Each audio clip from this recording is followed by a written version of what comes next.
Welcome to coffees and movies. తన పాటలతో తెలుగు ప్రేక్షకులను అలరిస్తున్న singer cum music director Raghu Kunche గారు. మరి ఈ రోజు మనతో పాటు కాఫీస్ అండ్ మూవీస్ లో రఘు కుంచే గారు ఉన్నారు. ఇంకెందుకు ఆలస్యం, మన కాఫీస్ అండ్ మూవీస్ ని స్టార్ట్ చేసేద్దామా? హలో రఘు గారు, how are you? Welcome to coffees and movies. Thank you so much. ఎలా ఉన్నారు? I am super fine. Super ఫైనా? మరి ఒక సాంగ్ తో స్టార్ట్ చేస్తే మనం ఎంటర్ అయిపోదాం రౌండ్ లోకి. అంటే సూపర్ ఫైన్ అంటే సాంగ్ తో యా, సూపర్ గా ఒక సాంగ్ వాడేస్తే మేము కూడా రెడీగా ఉన్నాం.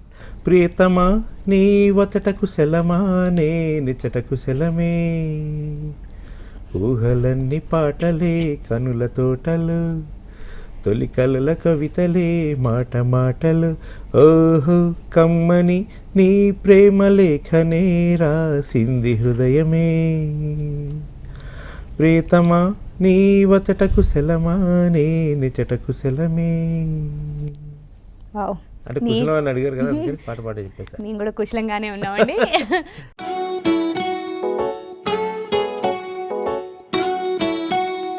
కాఫీస్ అండ్ మూవీస్ లో ఫస్ట్ రౌండ్ ఫిల్మీ రౌండ్ అనమాట. ఈ ఫిల్మీ రౌండ్ లోకి ఎంటర్ అయ్యే ముందు ఒక్కసారి మీ చైల్డ్హుడ్ ఎక్కడ పుట్టారు, ఎక్కడ పెరిగారు, వీటి గురించి.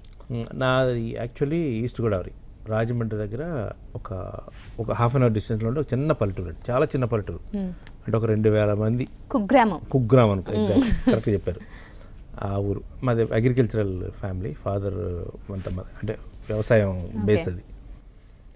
సో అక్కడ నాకు స్కూలింగ్ అంతా అక్కడ ఊళ్ళోనే, జిల్లా పరిషత్ హై స్కూల్ ఉంటుంది కదా, దాంట్లోనంతా. ఆటోగ్రాఫ్ సినిమా గుర్తుందా మీకు?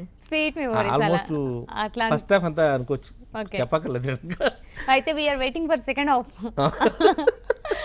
రైట్, అంటే చిన్నప్పటి నుంచి మొత్తం అక్కడే చదువంతా అక్కడే అయిపోయింది.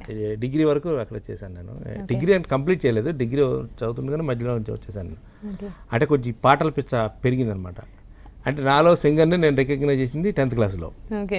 ఎలా అంటే మా ఊరు నుంచి, అమ్మాయి కోసం కదా, దెయ్యం కోసం ఎగ్జాక్ట్లీ. మా ఊరు నుంచి పక్కన వేరే ఊరికి చదువుకోవడానికి వెళ్ళేవాళ్ళం, స్కూల్, హై స్కూల్కి. వెళ్ళి వచ్చేటప్పుడు రిటర్న్లో ఆ ఊరు మధ్యలో ఒక మర్రి చెట్టు ఉండేది. ఇంటికి పెందలాడే రావాలని ఇంట్లో వాళ్ళందరూ భయపెట్టారు అనమాట. అరే ఊళ్ళో వాళ్ళు తొందరగా వెళ్ళిపోంటారా, చీకటి పడకముందే ఆ చెట్టు మీద దెయ్యం ఉంది, అది మళ్ళీ పట్టుకుంటుంది అని అట్లా భయపెట్టారు. ఒక్కసారి లేట్ అయ్యింది పెత్తనాలు చేసి ఫ్రెండ్స్ అందరితో. ఆ చెట్టు కింద రాగానే ఒక్కసారి ఆ భయం పోగొట్టడం కోసమని నాకు తెలిసిన ఏదో పాటలు గట్టిగా పాడుతూ వచ్చేవాడిని. యాక్చువల్లీ అది ఫస్ట్ ఆంజనేయ స్వామి దండకం, శ్రీ ఆంజనేయం పడతానని గట్టిగా అరుచుకుంటూ వచ్చేవాడిని. అందులోంచి మెల్లిగా సినిమా పాటలు స్టార్ట్ చేశా. అలాగా సింగింగ్, నాలో సింగర్ ఉన్నాడని రికగ్నైజ్ చేశాను. మీరు అన్నట్టుగానే 10th క్లాస్లో యాన్యువల్ డే ఫంక్షన్ జరుగుతుంది కదా, ఆ ఫంక్షన్లో ధైర్యం చేసి ఒక పాట పాడగానే ఒక అమ్మాయి వచ్చి ప్రపోజ్ చేయలేదు. బాగా పాడారు రఘు, ఎంత బాగా పాడతానో తెలియదు అని చెప్పగానే కొంచెం ఒక అమ్మాయి ఉందంటారు, వీణలు మోగాయి కొంచెం, ఒక దెయ్యం ఒక అమ్మాయి. ఇంతగా స్టేజ్ మీద ఏం సాంగ్ పాడారు, ఏ మూవీ సాంగ్ పాడారు? అది రవివర్మకే అందని ఒకే ఒక అందానివో, రవి చూడని పాడని నవ్యనాదానివో, రవివర్మకే అందని ఒకే ఒక అందానివో. మరి ఆ అమ్మాయి తన గురించి పాడాలనుకుంది ఏంటో, అందుకే వచ్చి చాలా బాగా పాడారని చెప్పింది. రైట్, అంటే ఫ్యామిలీలో ఎవరు సింగర్స్ లేరు, మరి ఎలా ఈ సింగింగ్ ఎలా అనిపించింది? నాకు తెలిసి మా అమ్మ, అంటే మా అమ్మ ఇప్పుడు లేదండి, మా అమ్మ ఒక జోలపాట అయితే పాడేది చిన్నప్పుడు. చిన్నారి పొన్నారి నవ్వు ఏదో పాట. మరి అది ఏమన్నా అది విని అలా మీ సింగర్ బయలుదేరాడు తెలియదు మొత్తానికి. సో తర్వాత డిగ్రీ చదువుతున్నప్పుడు, డిగ్రీలో ఉండగానే అప్పుడు ఇట్లా ఏదో ఒక సినిమాకి ఏదో న్యూ సింగర్స్ కావాలి అని చెప్పి యాడ్ పడింది. ఆ యాడ్ పెట్టుకుని నేను ఇంట్లో అడిగి హైదరాబాద్కి వచ్చా. ఫస్ట్ టైం హైదరాబాద్ రావడం నాకు లైఫ్లో, ఏమీ తెలియదు నాకు హైదరాబాద్లో. సో అలా వచ్చినప్పుడు అక్కడ నాకు ట్రైన్లో ఒక ఆయన పరిచయం, ఇక్కడ ఈసీఎల్లో ఉంటారు ఆయన, రాధాకృష్ణ గారు అని, విక్రమ్పురిలో ఈసీఎల్లో జాబ్ ఆయన ఊరికే కూర్చుని ఏం బాబు ఎక్కడ దేనికి ఏది అంటే ఎట్లా అంటే నవ్వాడు ఆయన. నవ్వుతారు కదా చాలా, ఇలా అమాయకంగా బయలుదేరారు అని. తర్వాత ఇక్కడ దిగి స్టేషన్లో నుంచి ఏం చేయాలి, ఎక్కడికి వెళ్దామని ఆలోచిస్తున్నాను. అంటే డైరెక్ట్గా ఒక్క యాడ్ని చూసి బయలుదేరి వచ్చాను. అయితే అప్పుడు ఆయన దిగి ఎక్కడికి వెళ్తాంటే, ఏదైనా రూమ్ తీసుకొని ఉంటానండి, వెళ్ళి వెళ్తా అంటే, అది మీ ఊరు అనుకున్నావు ఇది రా అని చెప్పి ఆయన ఇంటికి తీసుకెళ్ళారు. తీసుకెళ్ళి ఆయన ఇంట్లో ఆ రోజు వాళ్ళ ఒక అబ్బాయి ఉంటే ఆ అబ్బాయిని ఇచ్చి పంపించారు. ఎవరు అనుకుంటున్నారు ఆ యాడ్ ఇచ్చింది దాసనారాయణరావు గారు. అందుకే అంత ధైర్యంగా బయలుదేరింది. దాసనారాయణరావు గారు ఏదో సినిమా పేరు అది, నూతన గాయకులు నూతన నటీనటులు కావాలని యాడ్ ఇచ్చారన్నమాట. మీరు నటీనటులకి వేద్దాం అనుకున్నారా లేకపోతే సింగర్ గా? ఆనెస్ట్గా సింగర్ దానికి నేను అప్లై చేశాను. ఓకే. ఆ రోజు అప్పుడు ఇక్కడ ఉండేది, ఇక్కడ ఆఫీస్ ఉండేది అది. ఆ రోజు సాయంత్రం అడ్రస్ పట్టుకొని వచ్చాం అనమాట. వచ్చినప్పుడు అక్కడ ఒక పెద్ద లైన్ ఉంది. అక్కడ ఆ లైన్లో నించుని నేను కూడా చాలాసేపు ఒక 2-3 hours తర్వాత నాకు ఛాన్స్ వచ్చింది. వచ్చేసరికి దాసనారాయణరావు గారు కూర్చున్నారు. ఆయన పక్కన ఇంకెవరు చాలామంది ఉన్నారు. అంటే ఏం పేరు అన్నారు. అంటే ఇలా రఘు అండి అని. పాడవాడు అన్నాడు. ఏం పాట పాడారు అసలు? మేము అనుకుంటున్నాం అసలు ఏం పాట పాడారు మీరు ఆయన ముందు? సిరివెన్నెల్లో పాడారండి అప్పుడు. పాడితే బాగుందా ఆ పక్క నుంచి అన్నారు. అంటే బాగా పాడిన అందరూ పక్కన పెడతారు అన్నమాట.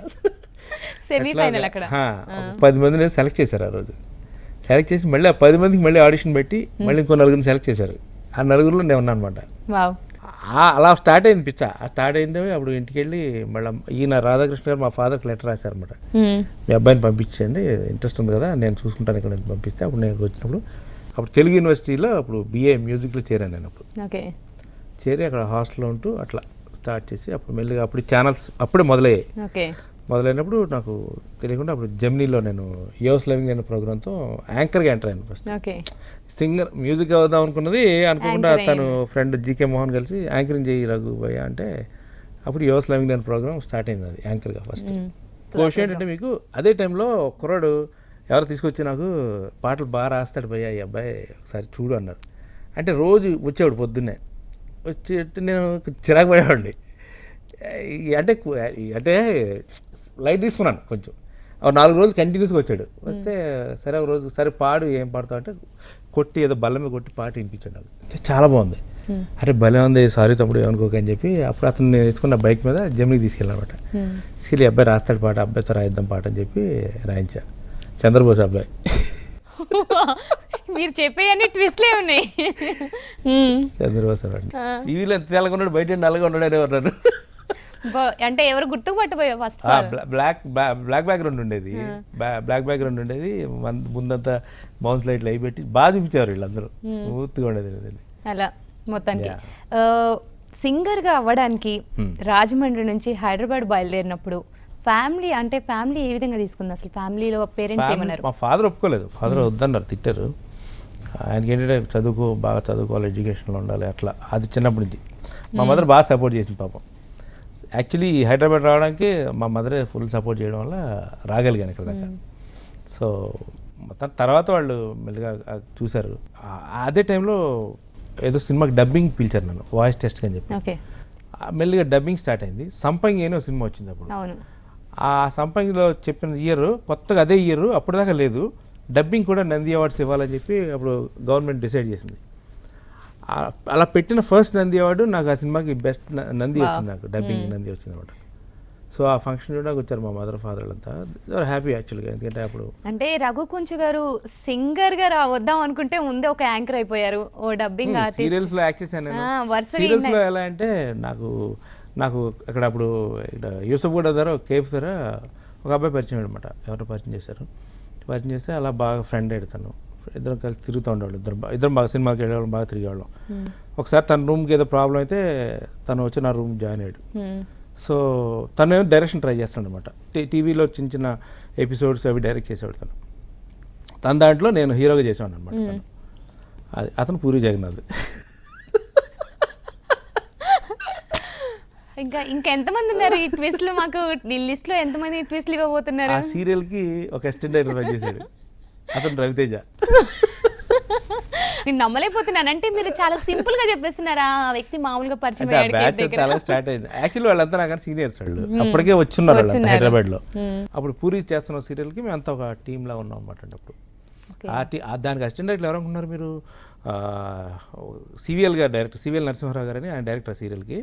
దానికి రవితేజ, దశరథ్ డైరెక్టర్ దశరథ్, తర్వాత సాయి కిషోర్ అని మన జేమ్స్ బాండ్ అనే సినిమా వచ్చింది అల్ల నరేష్ది, ఆ డైరెక్టర్. వీళ్ళంతా డైరెక్షన్ డిపార్ట్మెంట్ అనమాట. దానికి అందరూ బాగా ఫ్రెండ్స్ అనమాట.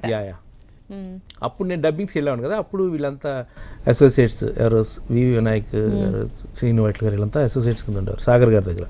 అలాగే రఘు కుంచె గారు ఇంటి పేరు కొంచెనా లేకపోతే ఇంట్లో ఎవరైనా పెయింటింగ్ ఆర్టిస్టులు కానీ లేదు కుంచే, మా ఇంటి పేరు కుంచే, చేకి దీర్ఘం ఉంది యాక్చువల్లీ, కుంచె అయిపోయింది అది.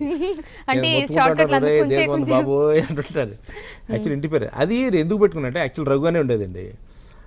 చాలా మంది రఘులు ఉండేవారు అప్పుడు. అంటే కన్ఫ్యూజన్ వచ్చేది, నేను రఘుని మాట్లాడుతుంటే ఏ రఘు అంటే మొత్తం ఈ ఆటోబయోగ్రఫీ అంతా చెప్పాల్సి వచ్చేది. నేనండి యాంకర్ రఘు అండి, యువర్స్ లవింగ్ ది ప్రోగ్రామ్ అండి, ఇవన్నీ చెప్పాల్సి వచ్చేది. సింగర్ రఘునండి ఎందుకు వచ్చిన కోనరా అని చెప్పి ఇంటి పేరు తీసుకొచ్చి అప్పుడే రమణ గోగుల్ గారిది డిఫరెంట్గా ఉండేది నేమ్. బద్రి తమ్ముడు ఇవన్నీ కదా, అరే ఇదే డిఫరెంట్గా ఉంది రమణ గోగుల. కొంచెం అంటే యుఎస్ నుంచి వచ్చే వాళ్ళు అందరూ మీకు ఫారినర్స్ అంతా ఇంటి పేరు లాస్ట్ నేమ్ పెట్టుకుంటారు కంపల్సరీ. సో అలా తగిలిచ్చా కుంచె అనేది. సింగర్గా ఫస్ట్ టైం తెరంగేటం చేసినప్పుడు ఏ సాంగ్తో మీరు వచ్చారు, ఆ సాంగ్ గురించి? పూరి తను బద్రి సినిమా చేశాడు, తనకి సినిమా వచ్చింది. బద్రి వచ్చినప్పుడు పాపం తనలో పాడిద్దామని అనుకున్నాడు తను, కానీ కుదరలా. తనకు నాకు మాట ఇచ్చాడు, నేను డైరెక్టర్ అయితే నేను సింగర్ చేస్తానని చెప్పి. తన సెకండ్ ఫిల్మ్ బాచి అని జగపతి బాబు సినిమా చేశాడు. అప్పుడు ఆ సినిమాకి నన్ను చక్రి కూడా ఆ సినిమా ద్వారా ఇంట్రొడ్యూస్ అయ్యాడు మ్యూజిక్ డైరెక్టర్గా. ఒకసారి ఆ మూవీలో మీకు నచ్చిన సాంగ్? లక్ష్మి లక్ష్మి లక్ష్మి ఇటు రావే వెంకట లక్ష్మి, వచ్చాక వెచ్చగ టచ్మి, ఇక శరణం గచ్చామి, చిక్కుముక్కి రాయిలాగా చిక్కుబుక్కు రైలులాగా, పక్క పక్క నవ్వులాగా, చక్క చక్క రా రా రా. అది కెరియర్లో టర్న్ చేసిన సాంగ్ ఏది మీ కెరియర్ని? అంటే ఆల్మోస్ట్ హిట్ సాంగ్స్ పాడాను. ఆల్మోస్ట్ హిట్స్ అంటే ఏ పాటకు ఆ పాట నిజంగా సూపర్ హిట్. కెరియర్ టర్న్ చేసిందంటే యాక్చువల్ ఫస్ట్ సాంగ్కే మంచి బ్రేక్ వచ్చింది. సెకండ్ సాంగ్ ఇమీడియట్గా చిరంజీవి గారు పాడాను నేను మురుగరాజ్ సినిమాలో. పెద్ద అంటే ఒక మెగాస్టార్ ఫిల్ము, ఆ సినిమాలో అంత పెద్ద సినిమా, లేదంటే భలే సాంగ్ అది. దాని తర్వాత నాకు అమ్మా నా తమిళ అమ్మాయి, ఇడియట్లో జయ వీరాంజనేయ పాట ఉంటుంది అదొకటి. తర్వాత నేనింతేలో ఓ ఐ మిస్ యూ అనే సాంగ్, ఆ సాంగ్ చాలా అవార్డ్స్ వచ్చాయి. అవును, మెలోడీ సాంగ్ నిజంగా చాలా బాగుంటుంది ఆ సాంగ్. దానికి చాలా అవార్డ్స్ వచ్చేది.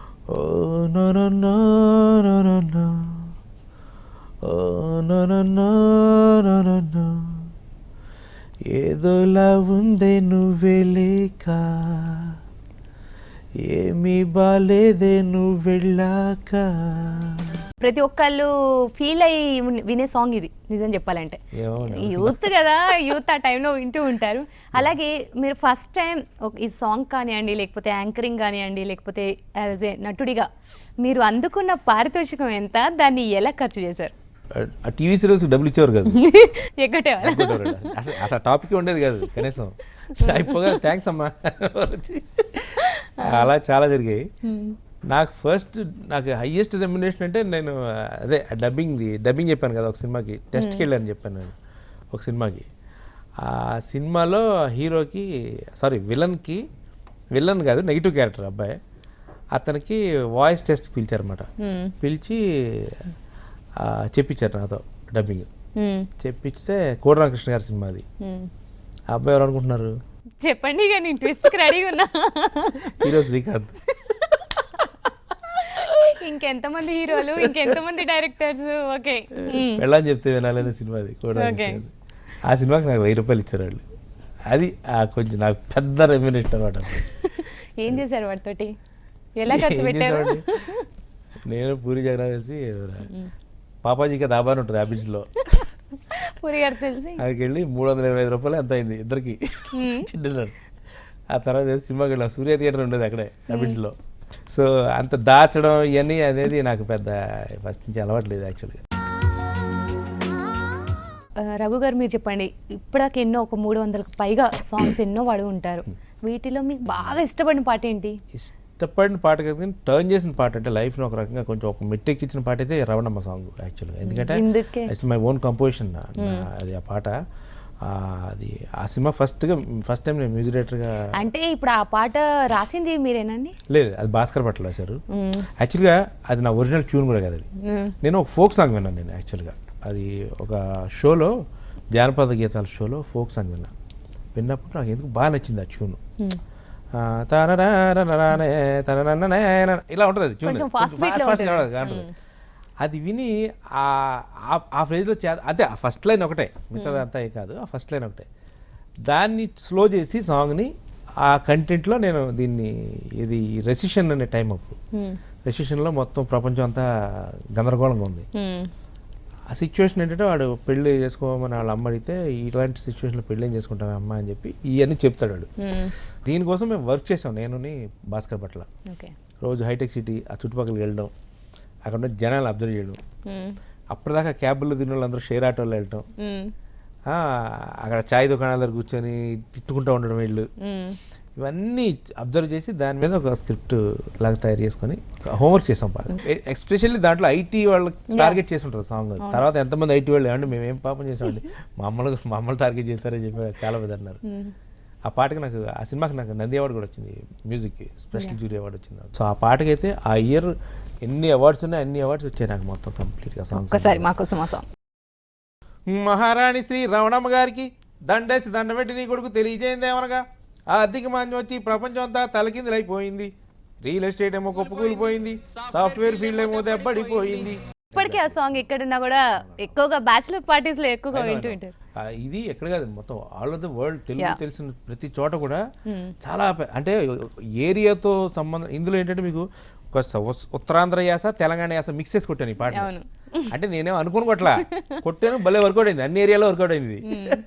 అండ్ ఇంకోటి ఏంటంటే రీసెంట్గా నేను కన్నడలో సినిమా చేశాను విరాట్ అని చెప్పి, మొన్న రిలీజ్ అయింది. అది అక్కడ దర్శన్ అని చాలా పెద్ద హీరో కన్నడలో, అంటే ఇప్పుడు మనకి ఇక్కడ ప్రభాస్ రేంజ్ అనమాట.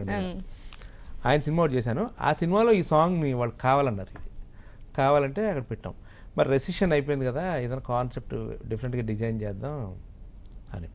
అంతకుముందే అక్కడ ఏదో అబ్బాయిలు తిరుగుతూ ఏదో పాట వచ్చింది అక్కడ.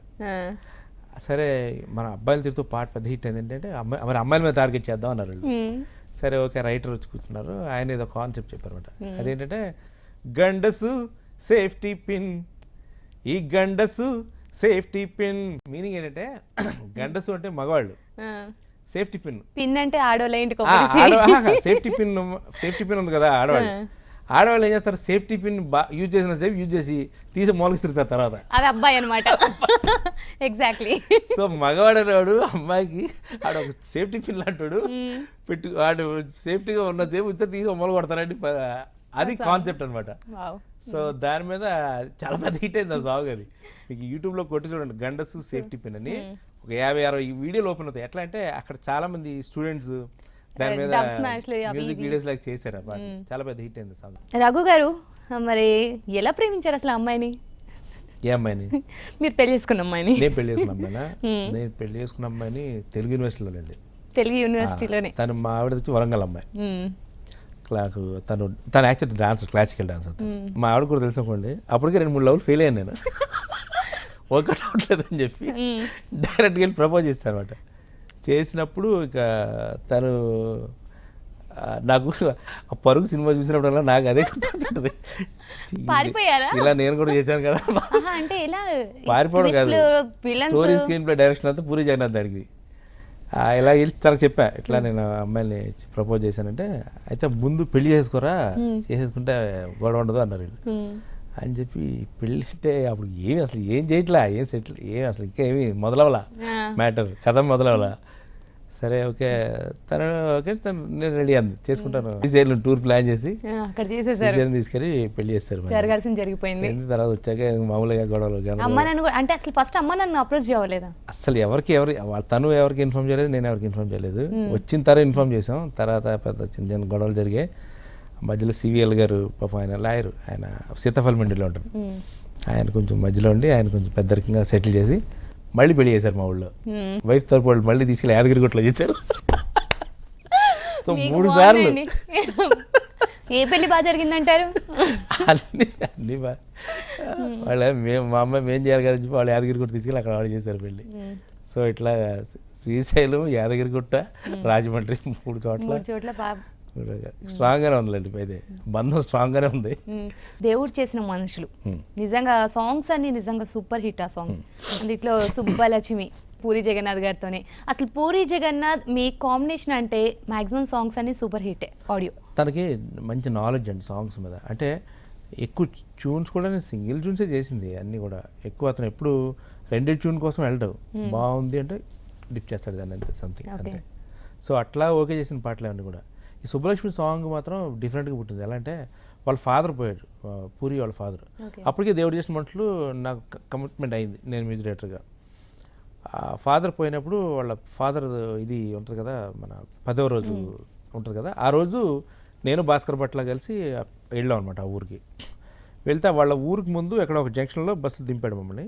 అది దిగిన తర్వాత కారు కోసం వెయిట్ చేస్తూ కూర్చున్నాం, పొద్దున్న పాచిమామలు వేసుకొని రోడ్డు మీద. ఏం చేయలేదు, ఆ రోడ్డు పక్కన కూర్చుని గడ్డి బిక్కుంటూ మాట్లాడుకుంటున్నాం.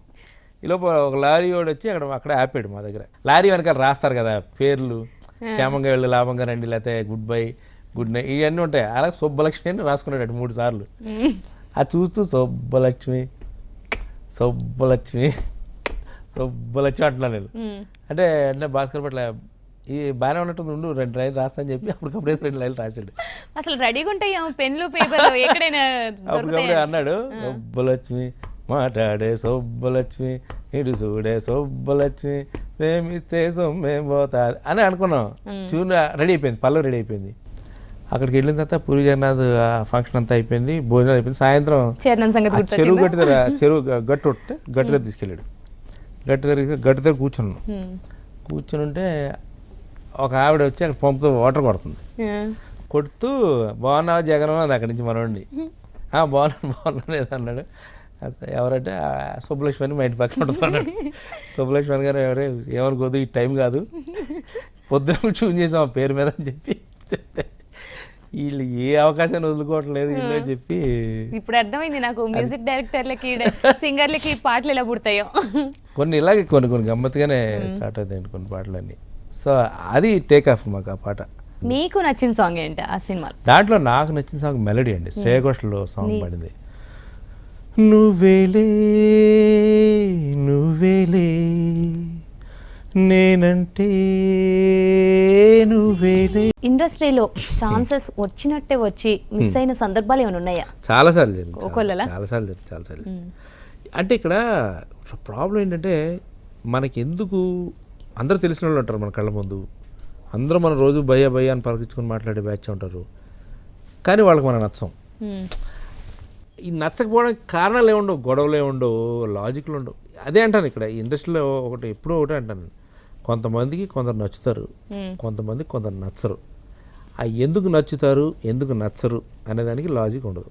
నేను రామారెడ్డి గారిని ఒకసారి నేను ఇంటర్వ్యూ చేసినప్పుడు ఆయన అడిగాను, నేను రామారెడ్డి గారిని, 150 సినిమాలు డైరెక్ట్ చేశారు సార్, మీరు ప్రొడ్యూస్ చేశారు, ప్రతి సినిమాని ఒక మంచి ఒక మంచి పండితుని తీసుకొచ్చి మంచి ముహూర్తం పెట్టించి అన్ని ఫార్మాలిటీస్ పర్ఫెక్ట్గా చేసి, ఆయనకు ఒక అలవాటు ఉంటుంది, ప్రతి సినిమా డబ్బా తీసుకెళ్ళి తిరుపతిలో పూజ చేయించి అక్కడి నుంచి బెజవాడ కనకదుర్గమ్మ పాదాల దగ్గర పూజ చేయించి అప్పుడు అది ప్రింట్ పంపించేవారట ఆయన.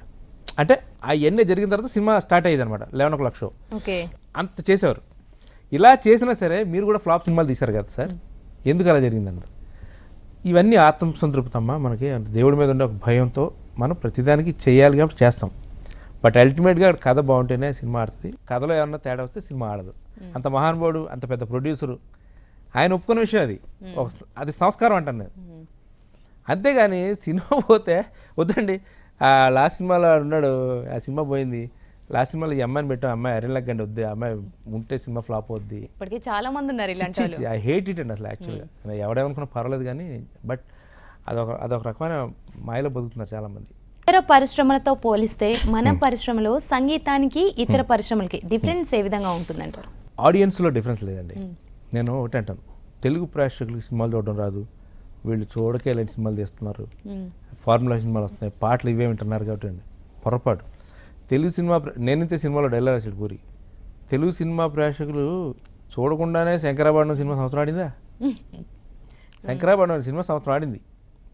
ప్యూర్ ఒక మ్యూజిక్ బేస్డ్ ఫిల్మా. జేవి స్వామివేల్ గారు అంటే ఎవరికి తెలియని ఒక ఆర్టిస్టు, మంజు భార్గవి గారు అందులో, ఆ సినిమా సంవత్సరం ఆడింది. మరి జనాలు ఎర్రలే చూసారు ఆ సినిమా. మీకు ఏ తీయడం వచ్చేమో అనుకుని మేము అవే చూస్తున్నట్టు రండి. So simple. ఇంకా తెలుగు సినిమా ఇండస్ట్రీ గురించి ఇంకా అంతకన్నా సెటైర్ నాకు ఇంకోటి కనిపించదు. చూడకుండా ఇప్పుడు అదే తమిళ డబ్బింగ్ సినిమా ఆడుతున్నాయి కదా ఇక్కడ, ఎందుకు అట్లా ఆడు చూస్తున్నారు కదా, సినిమా బాగుందంటే వెళ్ళి చూస్తారు కదా. అందుకే జనాన్ని అనడం తప్పండి అది. రాష్ట్రాలు చాలా తెలివైన వాళ్ళు. మ్యూజిక్ విషయంలో మీరు అన్నది అబ్సల్యూట్లీ రైట్. ఎందుకంటే మన సినిమాకి ఒక ఫార్మాటికల్ సిస్టంలో వెళ్ళిపోతుంది మ్యూజిక్ అనేది. ఒక హీరో ఇంట్రొడక్షన్ సాంగ్ కథ చెప్పేటప్పుడు చెప్పేస్తారు, హీరో ఇంట్రొడక్షన్ సాంగ్ అమ్మ, తర్వాత ఫస్ట్ టైం హీరోయిన్ కనెక్ట్ అవ్వగానే ఒక డ్యూయట్, ఇంటర్వెల్ ముందు ఒక మంచి మాస్ సాంగ్. ఎందుకంటే ఇంటర్వెల్ ముందంట ప్రేక్షకుడు అంట ఎప్పుడప్పుడు బయటికి వెళ్ళి సిగరెట్ కాల్చుకుందని వెయిట్ చేస్తుంటాడంట. ఆ టైంలో కనుక స్లో సాంగ్ వస్తే లేచి వెళ్ళిపోతాడంట. అందుకని అక్కడ మాస్ సాంగ్ అంటే మాస్ సాంగ్ అంటే వాడు కూర్చుని వినేస్తాడనమాట వాడు. తర్వాత ఇంటర్వెల్ తర్వాత ఒక డ్యూయట్, క్లైమాక్స్లో మళ్ళీ ఒక మాస్ సాంగ్. ఎందుకంటే ప్రీ క్లైమాక్స్ ఈ సిస్టంతో చెప్తుంటారు మన వాళ్ళు ఫస్ట్ చెప్పడమే. అసలు ఈ దరిద్రం ఎప్పుడు వదిలిపోద్దో కానీ నిజంగా అప్పుడే బాగుపడుతుందండి నా సినిమా నాకు తెలిసి.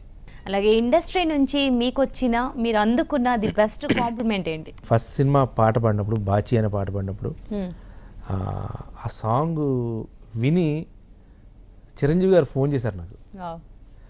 ఫోన్ చేసి మాట్లాడారండి. అది అంటే అప్పటికి ఒక పెద్ద మెగాస్టార్ ఆయన, అంత పెద్ద మెగాస్టార్ ఆయన ఫోన్ చేసి ఆ సాంగ్ నువ్వు పాడావుంటా తెలిసింది, చాలా బాగా పాడావు రఘు అన్నారు.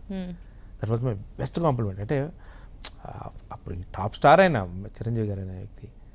దాని తర్వాత నాకు ఈ రవణమ్మ సాంగ్కి చాలా మంచి అప్లాస్ అండి. ఆల్మోస్ట్ హీరో చాలామంది, ఎన్టీఆర్ గారు కానీ, జూనియర్ ఎన్టీఆర్ గారు కానీ, బన్నీ, రామ్ చరణ్, వీళ్ళందరూ ఒకసారి అప్పుడు ఆ టైంలో ఆ పార్టీలో రాత్రి సాంగ్ ఎవరో ప్లే చేసాడు, ఎవరు చేశాడు ఈ పాట, ఎవరు చేశాడు, నీ గురించి టాపిక్ వచ్చిందని చెప్పి కనిపించినప్పుడు వీళ్ళందరూ చెప్పారు నాకు ఇండివిజువల్గా. అదొకటి చాలా నేను గ్రేట్గా ఫీల్ అయ్యాను ఆ టైంలో. అలాగే ఆల్బమ్స్ ఏమైనా చేసే ఆలోచనలో ఉన్నారు? యాక్చువల్లీ నేను ఒకటి రీమిక్స్ ఆల్బమ్ చేశాను అప్పట్లో. ఒకటి రఘు విత్ లవ్ అని ఒకటి చేశాను. అందులో ఏంటంటే 6 సింగర్స్ కాన్సెప్ట్స్, అంటే 6 పాడిన పాటలు, ఓల్డ్ లెజెండరీ సింగర్స్ అంటే ఘంటసాల గారు, మహమ్మద్ రఫీ గారు, మాధవపేజీ సత్యం గారు, ఇట్లా 6 పాటలు తీసుకుని ఒక ఆల్బమ్ చేశాను. అది హెచ్ఎంవిలో రిలీజ్ అయింది. అది తర్వాత లవ్ ఇన్ న్యూయార్క్ అని చేశాను, బట్ రిలీజ్ చేయలేకపోయింది దాన్ని. ఇప్పుడు ఇందాక నేను పాడిన ప్రీతమ్మ కుశలమ్మ పాట చూసారా, ఇళయరాజా గారిది, ఆ సాంగ్ ఇప్పుడు దాన్ని మ్యూజిక్ వీడియో కింద చేస్తున్నాను దాన్ని. ఎందుకంటే ఆ సాంగ్ వచ్చి 25 years అయింది ఇయర్కి. కమ్మని ఆ పాట 25 years అంటే it's a silver Jubilee song అది. సో అంటే రాజా గారికి ఒక ట్రిబ్యూట్ లాగా ఆ సాంగ్ ఒకటి సదా వీడియో చేస్తున్నాం దాన్ని. అది మేబీ ఇంకొక కపుల్ ఆఫ్ డేస్లో రిలీజ్ చేస్తాను అది. అలాగే మీకు అంటూ ఇది నా డ్రీమ్ ప్రాజెక్ట్ ఉందా? ప్రతి ఒక్కరికి ఉంటుంది. యాజ్ ఎ మ్యూజిక్ డైరెక్టర్గా డ్రీమ్ ప్రాజెక్ట్ అంటే మంచి లవ్ స్టోరీ చేయాలండి. అంటే గీతాంజలి లాంటి లవ్ స్టోరీ చేయాలి. ఓకే, లవ్ మూవీ డైరెక్ట్గా అంటే ఐ మీన్ మ్యూజిక్ మ్యూజిక్ అంటే ఇప్పుడు నేను చేసినవన్నీ ఏంటంటే కంప్లీట్ అన్ని మాస్ ఓరియంటేషన్ అన్నీ ఉన్నాయి. కమర్షియల్ ఫార్మాటిక్ చెప్పాను కదా ఇందాక, ఫార్మాటికల్ ఆర్డర్లో వెళ్ళిపోతున్నాయి ఇవన్నీ కూడా. అట్లా ఉంటే కంప్లీట్ లవ్ ఆల్బమ్ ఒకటి చేయాలి నాకు. ఎందుకంటే నేను మెలోడీస్ నాకు కమాండ్ ఉంది, నేను బాగా చేయగలను. అన్ఫార్చునేట్లీ ఏంటంటే ఆ మాస్ హిట్ అవడంతో ఇంకా మాస్ కూడా చేస్తాను, బట్ మెలోడీ ఇంకా బాగా చేయగలను. So I'm waiting for that. అలాగే ఫ్యూచర్ ప్రాజెక్ట్స్ గురించి. ఫ్యూచర్ ఇప్పుడు నౌ ఐఎమ్ డూయింగ్ నాయకి అని, తెలుగు అండ్ తమిళ్ అండి. Trisha is a lead role దాంట్లో. అది ఈ మంత్ ఏప్రిల్లో రిలీజ్ అంటున్నారు సినిమా, అదొకటి. తర్వాత ప్రవీణ్ సత్తార్ అని చందమామ కథ డైరెక్టర్, ఆయనది ఒక మూవీ చేస్తున్నారు. అది ఐ థింక్ అది ఇట్లాగే లవ్ స్టోరీ అది అదొకటి జరుగుతుంది. కన్నడలో 2 ప్రాజెక్ట్స్ సైన్ చేశాను మొన్న ఆఫ్టర్ విరాట్ తర్వాత. సో తెలుగు కూడా ఇంకొక రీసెంట్గా ఒక బిగ్ బ్లాక్ బస్టర్ హిట్ ఇచ్చినటువంటి ఒక పెద్ద సినిమా డైరెక్టర్ పేరు డీటెయిల్స్ అప్పుడేను. ఆల్రెడీ మా ఇద్దరికి మీటింగ్ అయింది, కొన్ని ట్యూన్స్ కూడా వినిపించాను. అది కూడా ఆల్మోస్ట్ అంటే అయిపోయినట్టే 99.999% యాంకర్గా, అలాగే ఒక నటుడిగా, ఒక సింగర్గా, ఒక మ్యూజిక్ డైరెక్టర్గా, ఈ 4గిట్లో మీకు సంతృప్తినిచ్చింది ఏది? సంతృప్తి అంటే ఫుల్ ఫ్లెడ్జ్డ్గా చేసిన రెండేనండి నేను. ఏది యాంకరింగ్ అండ్ మ్యూజిక్. కొంచెం అంటే ఎక్కువ టైం చేసింది యాంకరింగ్, దాదాపు నేను ఒక 10 years చేశాను. అట్లా ఈ మ్యూజిక్ 2009లో నాది బంపర్ ఆఫ్ రిలీజ్ అయింది. సో ఆల్మోస్ట్ అది కూడా ఇప్పుడు 7-8 years అవుతుంది. సింగర్గా అనేది నాకు సాటిస్ఫాక్షన్ దొరకలా సరిగా, నాకు కావాల్సిన ఆఫర్స్ రాలేదు. రాకే నేను మ్యూజిక్ డైరెక్టర్గా మారాను, అది కూడా చెప్తున్నాను. అండ్ యాక్టర్గానండి నాకు I want become a very good actor. నేను ఐ కెన్ చేయగలను. నాకు I got Nandi award actor, నాకు 5 నందులు వచ్చాయి. 5 డిఫరెంట్ ఆస్పెక్ట్లు వచ్చాయి నాకు, అన్నింటిలో నందులు వచ్చాయి. ఒక మంచి అంటే లైక్ హిందీలో ఇర్ఫాన్ ఖాన్, వీళ్ళు అశుతోష్ రాణా, అలాంటి ఒక క్యారెక్టర్ ఆర్టిస్ట్ లాగా ఫామ్ అవ్వాలని ఒక కోరిక నాకు. I'm waiting for the right opportunity. అంటే చాలామంది ఫ్రెండ్స్ ఉన్నారు చేయమని అడిగారు ఇంతకుముందు, కానీ చేస్తే కొంచెం అలాంటి ఒక గుడ్ క్యారెక్టర్, అంటే అలాంటి హాఫ్ బీట్ క్యారెక్టర్ చేయాలని కోరిక నాకు. సో రఘు గారు, ఫిల్మీ రౌండ్ అయితే కంప్లీట్ అయిపోయింది. సో మరి రఘు గారు క్రేజీ రౌండ్కి రెడీనా?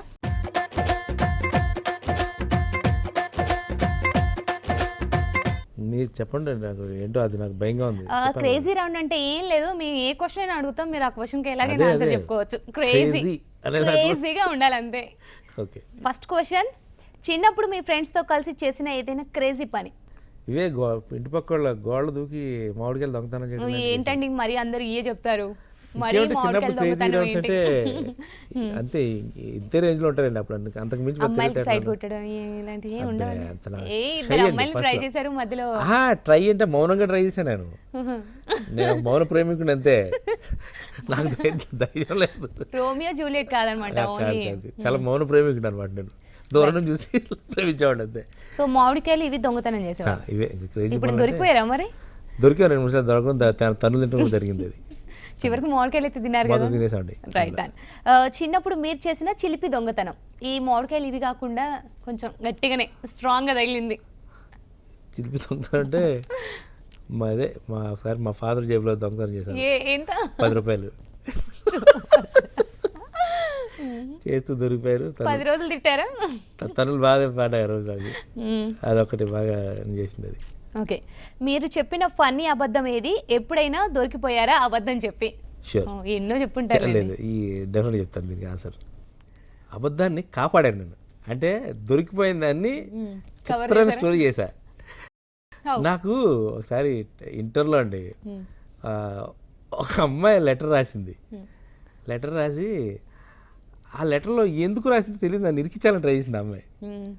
ఆ లెటర్ మా అమ్మ చేతిలో పడింది. పడితే నేను నైట్ ఒక రోజు లేట్గా ఇంటికి వచ్చేటప్పటికి ఈ దెయ్యం పాట ఇవన్నీ పాడేసి ఇంటికి వచ్చేటప్పటికి భోజనం చేస్తే చాలా సీరియస్గా ఉంది మా అమ్మ. ఇప్పుడు ఇంటర్ ఫస్ట్ ఇయర్లో అన్నం తిన్న తర్వాత తిన్నంతసేపు ఏమనలేదు మా అమ్మ. తినేసి లేస్తుంటే చేయగడుకుతుంటే ఒకసారి చూసి గుండె అయిపోయింది నాకు. నవ్వేసి మా అమ్మ చేతిలో పెట్టా. నవ్వుతామేంటుంది, చూస్తే అర్థం కావట్లేదు అమ్మ, ఎవడో రాశాడు ఏదో దొంగ ఏదో నన్ను ఇరికించడానికి. మా ఫ్రెండ్స్ ఉన్నారు కదా ఏదో దొంగ ఏదోలు, తట్టుకోలేకపోతున్నారు ఈ మధ్య అందరూ, నాకు బాగా క్లోజ్ అవుతున్నారు, తట్టుకోలేక ఇలాంటి చీప్ ట్రిక్స్ ప్లే చేస్తున్నారు వాళ్ళు. ఇది చూడు, ఈ స్టాంప్ ఏదో రోజు ఎక్కడ కొట్టినట్టుంది, ఇదేమో ఇక్కడే పోస్ట్ అయినట్టుంది, ఇదే ఏదో చెప్పి మొత్తానికి మా అమ్మ నమ్మేసింది అన్నీ.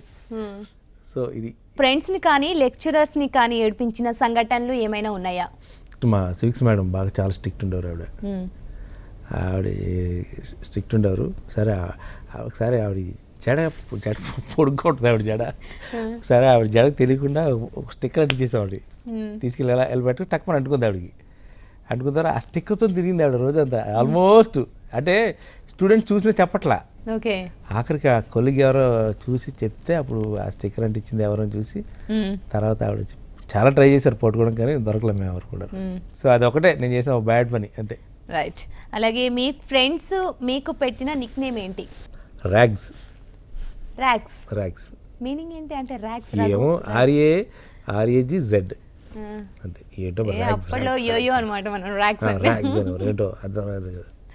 ఎక్కడ కాలేజ్లోనే అంటే ఇంటర్మీడియట్ నుంచి ఈ పేరు? డిగ్రీలో డిగ్రీ నుంచి ర్యాగ్స్. డిగ్రీలో అప్పుడు రఘు అంటే ఎవరు గుర్తుపట్టేవాళ్ళు కదా? BScలో డిఎస్పీ గారు అమ్మాయి ఉండేది.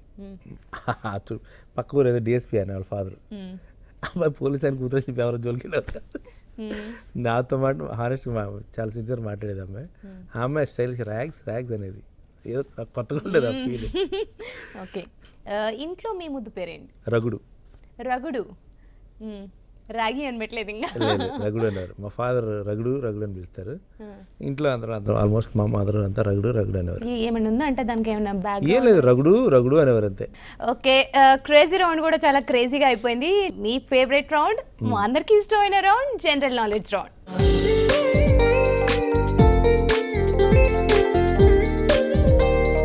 జీకే రౌండ్కి రెడీనా? కొంచెం నాకు నాలెడ్జ్ తక్కువేనండి, అయినా రెడీ, పర్వాలేదు. ఓకే, మరి ఫస్ట్ క్వశ్చన్, ఎన్టీ రామారావు గారు మొదటిసారి సీఎం అయిన ఇయర్ ఏది? I think 1991. ఆప్షన్స్ ఇస్తాను మరి మీకోసం. ఇవ్వండి. 1981, 1983, 1984, వీటి మధ్యలో. అయితే 84, 83. ఇంకేమున్నాయి ఆడ అయిపోయినా అని చెప్పేశారు. Right. 1983 to 1984. Yeah. Telugu first Eastman colour movie?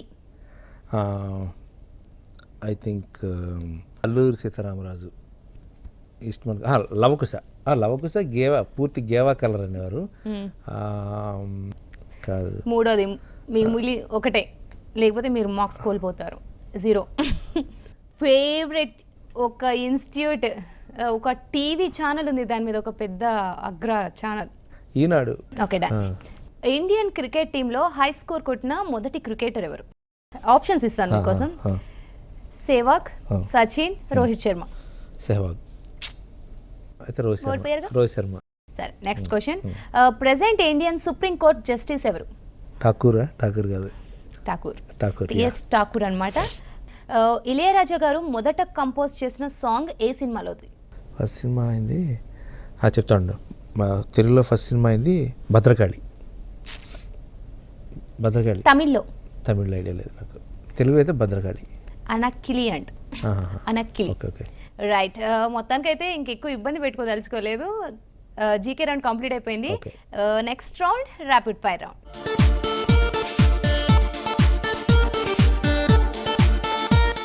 చిన్న డెఫినేషన్లు టకా చెప్పేసేయాలి, అస్సలు ఆలోచించొద్దు. Okay, first question. మీకు బాగా నచ్చిన సినిమాలో ఒక డైలాగ్ చెప్పండి. నీకన్నా గొప్పడు ఇంకొకటి ఎవరు లేరు, నీకు నువ్వే తోపు. మీకు నచ్చిన పాట పాడండి. ప్రియతమా నా హృదయమా ప్రేమకే ప్రతిరూపమా, ప్రేమకే ప్రతిరూపమా, నా గుండెలో నిండిన గానమా. మీకు నచ్చిన హీరో? చిరంజీవి గారు. మీకు నచ్చిన హీరోయిన్? దీపికా పదుకొణె. మీకు నచ్చిన మ్యూజిక్ డైరెక్టర్? నాకు నచ్చిన మ్యూజిక్ డైరెక్టర్ నాకు ఇళయరాజా గారు. మీరు నటించిన సినిమాలో మీ బెస్ట్ క్యారెక్టర్ ఏది? హోలీ అండి, హోలీ అని సినిమా ఒకటి ఉదయ్ కిరణ్ది. అందులో ఉదయ్ కిరణ్ అన్నయ్యకం చేశాను నేను. దాంట్లో చేసిన వాటిలో కొంచెం పెద్ద క్యారెక్టర్ అంతే, అది మిగతా ఈ పెద్ద సినిమాలో అన్ని పెద్ద వేషాలు ఏమీ లేదు నేను. అలాగే రీసెంట్గా వచ్చిన సినిమాలో మీకు నచ్చిన మూవీ? రీసెంట్గా వచ్చిన సినిమాలో నాకు ఈ మధ్యకాలంలో వచ్చిన సినిమాలో నాకు నచ్చిన టెర్రర్ అండి. అలాగే మీరు ఆల్బమ్ చేయాలనుకుంటే ఏ హీరోయిన్తో చేస్తారు? యాక్చువల్లీ త్రిష ప్లానింగ్ అండి, ఒక ఆల్బమ్ చేద్దాం ప్లాన్లో. Okay right. ఓవరాల్గా అయిపోయింది, ర్యాపిడ్ ఫైర్ కూడా అయిపోయింది. Thank you so much Raghu గారు. నిజంగా 4 రౌండ్స్ బాగా ఎంజాయ్ చేసాం. జీకే రౌండ్ అయితే అసలు మీకు ఎంత ప్రతిభ ఉందో మాకు తెలిసిపోయింది అనమాట. ఫైనల్గా నాకు అలాగే మ్యూజిక్ ఎవరైతే లవర్స్ ఉంటారో వాళ్ళ కోసం ఒక అద్భుతమైన సాంగ్, మీ ఇష్టమైన సాంగ్. సరికొత్త చీర ఊహించినాను, సరదాల సరిగల్చు నేయించినాను, మనసు మమత పడుగు పేక చీరలో చిత్రించినాను. చాలా బాగుంది సాంగ్. అంటే నా లాంటి మాస్కి కాకుండా క్లాస్కి బాగా కనెక్ట్ అయింది. మరి మా లాంటి మాస్ని ఎలా? ఎందుకే రవణమ్మ పెళ్ళెందుకే రవణమ్మ, హై ఎందుకే రవణమ్మ పెళ్ళెందుకే Ravanamma. Thank you so much Raghu గారు. ఫ్యూచర్లో మంచి సాంగ్స్ తోటి ఒక మంచి మ్యూజిక్ డైరెక్టర్గా, ఒక మంచి సింగర్గా మళ్ళీ మా ముందుకు రావాలి. ఒక మంచి ఆర్టిస్ట్గా, అయ్యా అది మీ ఫైనల్ కోరిక. మంచి ఆర్టిస్ట్గా కూడా మీరు మా ముందుకు రావాలి, అలాగే ప్రేక్షకులందరినీ ఎంటర్టైన్ చేయాలని మనస్ఫూర్తిగా కోరుకుంటూ thank you so much. Thank you. So చూశారు కదా వ్యూవర్స్, ఇది ఇవాల్టి రఘు కుంచె గారితో మన కాఫీస్ అండ్ మూవీస్. మరి మరో మంచి పర్సనాలిటీతో మళ్ళీ కాఫీస్ అండ్ మూవీస్లో కలుద్దాం. అంటే కీప్ వాచింగ్ HM TV.